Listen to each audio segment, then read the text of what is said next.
Hello everyone, welcome to my channel. आज हम discuss करने वाले हैं कार्बोकैटायन की एक रीअरेंजमेंट रिएक्शन के बारे में।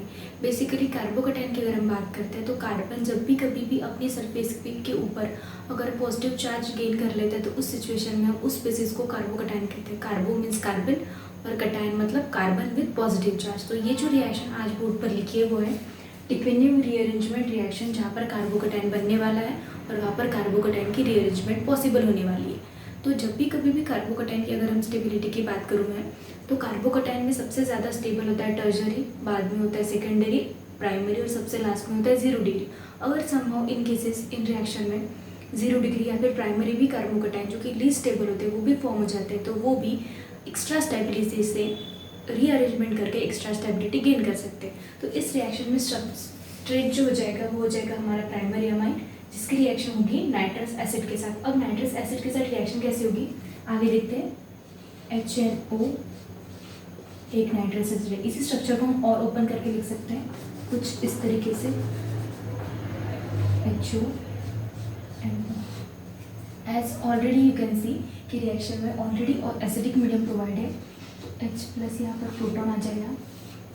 हम इस ऑक्सीजन के ऊपर जो लोन पेयर ऑफ इलेक्ट्रॉन है इस हाइड्रोजन के ऊपर अटैक करेंगे और इस हाइड्रोजन ऑक्सीजन पर हाइड्रोजन आएगा और यहाँ पर ये NO एज इट इज। तो ऑक्सीजन के ऊपर यहाँ पर पॉजिटिव चार्ज आ गया, यहाँ से इस तरह से डिहाइड्रेशन होगा, मतलब वाटर मॉलिक्यूल की रिमूव हो जाएगी। यहाँ से इस तरह से यहाँ पर वाटर मॉलिक्यूल रिमूव हो जाएगा, तो जो स्पीसीज हो जाएगी रिमेनिंग हमारे पास वो होगी NO पॉजिटिव। तो इस तरह से जो स्पीसीज है हमारे पास नाइट्रोजन मतलब नाइट्रोजन और ऑक्सीजन ऐसी स्पीसीज है, और नाइट्रोजन के ऊपर यहाँ पर पॉजिटिव चार्ज है, ये पॉजिटिव चार्ज यहाँ पर होना चाहिए इस तरह से। अब यहाँ पर जो अमीन के ऊपर लोन पेयर ऑफ इलेक्ट्रॉन है इस नाइट्रोजन के ऊपर अटैक करेंगे, तो जो स्ट्रक्चर मिलेगा वो कुछ इस तरह से मिलेगा RCH2 CH2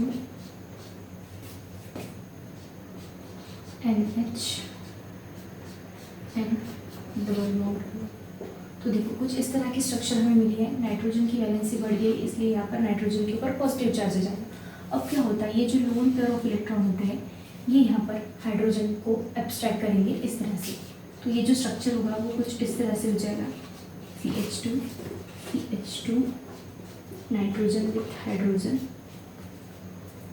नेक्स्ट रहेगा फिर से नाइट्रोजन, फिर डबल बॉन्ड OH, ऑक्सीजन के ऊपर पॉजिटिव चार्ज है यहाँ पर और ये नाइट्रोजन के ऊपर लोन पेयर ऑफ इलेक्ट्रॉन। तो अभी किस तरह से कुछ स्ट्रक्चर फॉर्म हो गया है। अब क्या होता है, यहाँ से फिर से वाटर मॉलिक्यूल की रिमूवल होती, वो कैसे हो जाएगा यहाँ पर, अगर मैं यहाँ पर ये इस तरह से शिफ्ट कर दूँ ये बॉन्ड, तो जो स्ट्रक्चर मिलेगा वो कुछ इस तरह से मिलेगा। वाटर मॉलिक्यूल इस तरह से रिमूव हो सकता है CH2 NH nitrogen with oxygen and hydrogen. तो फिर से यहाँ पर ऑक्सीजन के, तो फिर से यहाँ पर ऑक्सीजन के ऊपर लोन पेयर ऑफ इलेक्ट्रॉन आ गए हैं, फिर से यहाँ पर एक हाइड्रोजन फिर से एब्स्ट्रैक्ट करेंगे CH2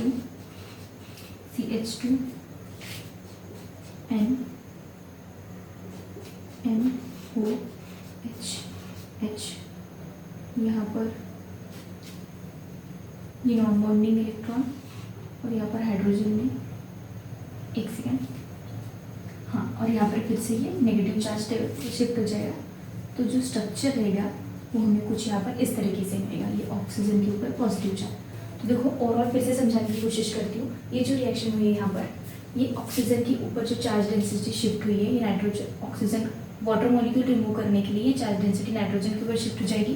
तो नाइट्रोजन कुछ इस तरह से हो जाएगा और यहाँ पर क्या हो जाएगा, वाटर मॉलिक्यूल की रिमूव करने के लिए एक ऑक्सीजन फिर से यहाँ से हाइड्रोजन एब्स्ट्रैक्ट करेगा। तो अब क्या होता है, यहाँ पर वाटर मॉलिक्यूल यहाँ पर इस तरह से रिमूव हो जाएगा। H2O जो रिमेनिंग स्ट्रक्चर जो रहेगा कुछ इस तरह से मिलेगा हमें CH2 N double bond N और यहाँ पर एक नेगेटिव चार्ज। हाँ, तो कुछ इस तरह से हमें स्ट्रक्चर मिलेगा। अब क्या होता है, ये यहाँ पर शिफ्ट हो जाएंगे और यहाँ से N2 मॉलिक्यूल रिमूव हो जाएगा। अभी CH2 और कार्बन के ऊपर पॉजिटिव चार्ज आ गया। तो इस तरह से हमें कार्बोकैटायन फाइनली मिल गया है। और ये जो कार्बोकैटायन है ये है प्राइमरी कार्बोकैटायन। अब यहाँ पर क्या हो जाएगा, इस ग्रुप को मैं अल्किल ग्रुप कंसिडर कर लेती हूँ CH3। तो देखो अभी यहाँ पर क्या है, हाइड्रोजन भी रिप्लेस होने के लिए है, रीअरेंजमेंट होने के लिए, और अल्किल ग्रुप भी है। तो यहाँ पर आपको पता होना चाहिए माइग्रेटरी एप्टीट्यूड के माइग्रेट कौन सा ग्रुप होने वाला है। तो देख सबसे पहले अगर देखा जाए तो CH3 अल्किल ग्रुप होता है, हाइड्रोजन होता है, एक मिनट, हाँ।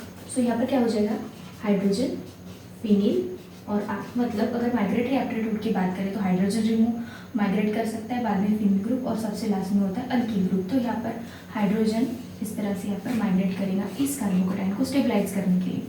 तो CH3 CH3, तो यहाँ पर इस कार्बन के ऊपर इस तरह से यहाँ पर पॉजिटिव चार्ज आ जाएगा। अभी इस कार्बोकेटाइन को स्टेबलाइज करने के लिए रिएक्शन में एक न्यूक्लियोफाइल अवेलेबल है, वो है मोनोमोलिक्यूल, और यहाँ पर OH को लिख सकते हैं इस तरह से। सो यहाँ पर ये लोन पेयर ऑफ इलेक्ट्रॉन यहाँ पर इस CH ग्रुप पर अटैक करेंगे, CH3 CH OH CH3, इस तरीके से हम यहाँ पर सेकेंडरी अल्कोहल। सो देखो फाइनली हमारा प्रोडक्ट बन गया जो कि है सेकेंडरी अल्कोहल।